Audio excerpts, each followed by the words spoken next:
आइए देखते हैं आज का महत्वपूर्ण वास्तु विषय एक्सपर्ट सत्येंद्र गौतम जी के साथ। आज का वास्तु विषय भूकंप से संबंधित है। क्या आप जानते हैं कि जब भी भूकंप आता है उससे स्ट्रेस क्लाउड पैदा होता है। धरती के ऊपर स्ट्रेस क्लाउड फॉर्मेशन होने से हमारे ऊपर उसका बहुत ही हानिकारक प्रभाव पड़ता है। किसी भी मैग्नीट्यूड का अर्थक्वेक जब भी आता है तो उससे डिफरेंट इंटेंसिटी के स्ट्रेस क्लाउड धरती के ऊपर पैदा होते हैं। अभी हाल ही में दिल्ली एनसीआर में अर्थक्वेक आया था जिसका एपिसेंटर रोहतक में था। उसका मैग्नीट्यूड रिचर स्केल पे 4.5 था। उससे कोई जान माल की हानि नहीं हुई और हम सभी लोगों ने ये मान लिया कि ये जो अर्थक्वेक था ये हानिकारक नहीं था। अर्थक्वेक को इससे आगे भी बढ़कर हमें उसके इफेक्ट को समझना है और जानना है, क्योंकि इस अर्थक्वेक से जो स्ट्रेस क्लाउड फॉर्मेशन हुए हैं उनका हम पे नेगेटिव इम्पैक्ट पड़ना ही है। ऐसे कौन से सिम्टम्स हैं जिनको देख के आप ये पता कर सकते हैं कि आपके घर में स्ट्रेस क्लाउड फॉर्म हुए हैं तो किस इंटेंसिटी के हुए हैं। अगर घर के सदस्यों में एक्सीडेंट्स होने शुरू हो गए हैं, कोई सदस्य घर में फर्श पे स्लिप होकर उसका एक्सीडेंट हो गया है, घर की सीढ़ियों से गिरने में एक्सीडेंट हो गया है, तो ये स्ट्रेस क्लाउड के फॉर्मेशन का कारण है या लक्षण है। आपके घर में चींटियां ज़्यादा हैं तो ये स्ट्रेस क्लाउड फॉर्मेशन का भी एक लक्षण है। आपके घर में बालकनी में या आसपास मधुमक्खियों का छत्ता है तो ये भी स्ट्रेस क्लाउड फॉर्मेशन का वन ऑफ द सिम्टम है। अगर घर के एक पर्टिकुलर एरिया में आपको ज़्यादा ठंडक महसूस होती है या एक पर्टिकुलर एरिया को ज़्यादा गर्म लगता है घर के दूसरे एरिया से, तो इसका सीधा अर्थ है उस पर्टिकुलर एरिया में स्ट्रेस क्लाउड फॉर्म हो गया है। एक कारण, अगर रात में घर के आसपास कुत्ते साउथ और साउथ वेस्ट डायरेक्शन में बिना किसी कारण के भौंकते हैं तो ये स्ट्रेस क्लाउड फॉर्मेशन का लक्षण ही है। घर के सदस्यों का एक पर्टिकुलर एरिया में घर में जाने पे अगर पल्स बढ़ जाती है तो ये भी स्ट्रेस क्लाउड फॉर्मेशन का ही कारण है। घर में दीमकों का होना, घर में टर्माइट्स का होना भी स्ट्रेस क्लाउड फॉर्मेशन का लक्षण है। अब मैं आपको बताता हूं कि स्ट्रेस क्लाउड की जो नेगेटिव एनर्जीज हैं उनसे घर के सदस्यों को उनकी सेहत पर क्या प्रभाव पड़ता है।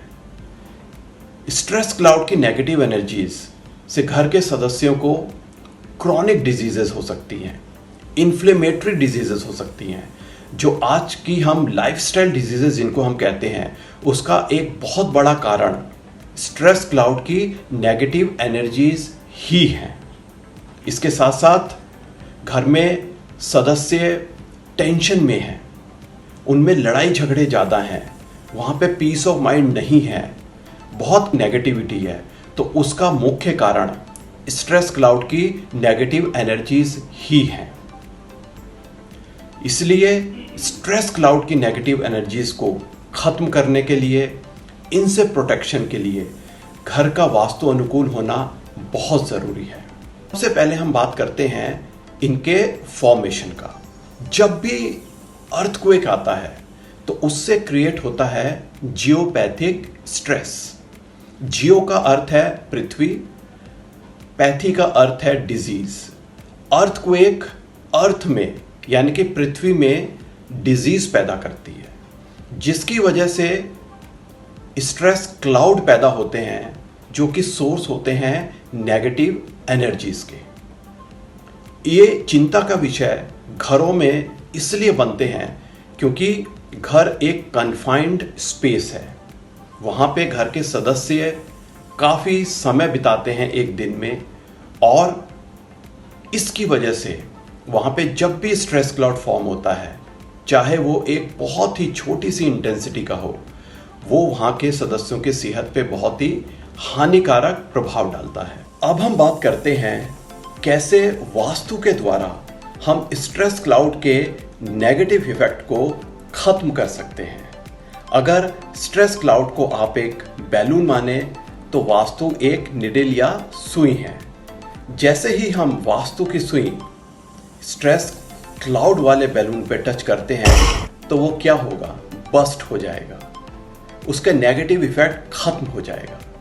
इसी तरीके से जो एक वास्तु अनुकूल घर होता है जिसमें कि नॉर्थ की हाईली पॉजिटिव पोलर एनर्जीज को यूज किया जाता है, नॉर्थ ईस्ट की कॉस्मिक एनर्जीज को यूटिलाइज किया जाता है और ईस्ट की हाईली पावरफुल सोलर एनर्जीज को यूटिलाइजेशन किया जाता है, ऐसा घर एक पॉजिटिव एनर्जीज का सोर्स होता है।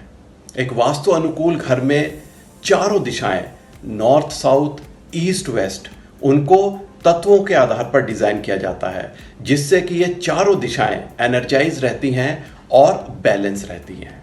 इसके साथ साथ चारों उप दिशाएं नॉर्थ ईस्ट, साउथ वेस्ट और नॉर्थ वेस्ट, इन दिशाओं को भी इनके तत्वों के अनुसार डिजाइन करने पे ये चारों उप दिशाएं बैलेंस रहती हैं जिससे कि एक वास्तु अनुकूल घर पॉजिटिव एनर्जीज का सोर्स होता है और उसमें जो भी तत्व होते हैं वो बैलेंस होते हैं।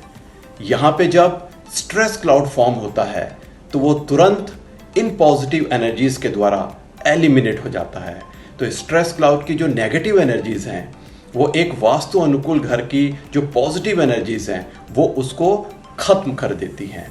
तो स्ट्रेस क्लाउड का जो नेगेटिव इफेक्ट है वो घर के सदस्यों पे पड़ता ही नहीं है। एक ऐसा घर जो वास्तु अनुकूल नहीं है, जिसमें नेगेटिव एनर्जीज ऑलरेडी घर में है, वहाँ पे अगर स्ट्रेस क्लाउड पैदा होता है तो ये घर के सदस्यों पे बहुत ज़्यादा हानिकारक प्रभाव डालता है। इसका जो इफेक्ट है वो मल्टीप्लाई हो जाता है क्योंकि उस घर में ऑलरेडी नेगेटिव एनर्जीज पहले से ही हैं। इसलिए स्ट्रेस क्लाउड के नेगेटिव इफेक्ट को खत्म करने के लिए एक घर का वास्तु अनुकूल होना बहुत ही प्रभावशाली परिणाम देता है।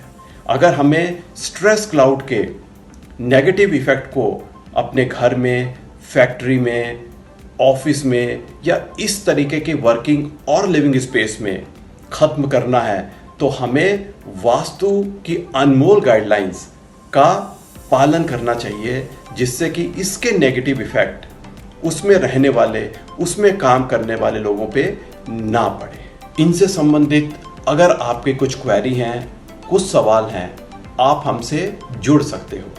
अगली सीरीज में एक नए टॉपिक और इंटरेस्टिंग सब्जेक्ट के साथ आपसे जुड़ेंगे। थैंक यू, धन्यवाद। Worried about the Vastu of your home, office? Get the solution online. While sitting in your home or office cabin, book 15 minutes interactive session to talk to us to get scientific solutions of Vastu problems at nominal fee. Register now 96500 45406. To learn Vastu in the most scientific way, register yourself for 15 days online Vastu course. Our WhatsApp number is 96500 45406. अगर आपको ये जानकारियाँ उपयोगी लगी तो channel को like करें और लाइक आइकन पर प्रेस करें और इस विषय पर अधिक जानकारी के लिए और लेटेस्ट अपडेट पाने के लिए चैनल को सब्सक्राइब आइकन प्रेस करके सब्सक्राइब करें।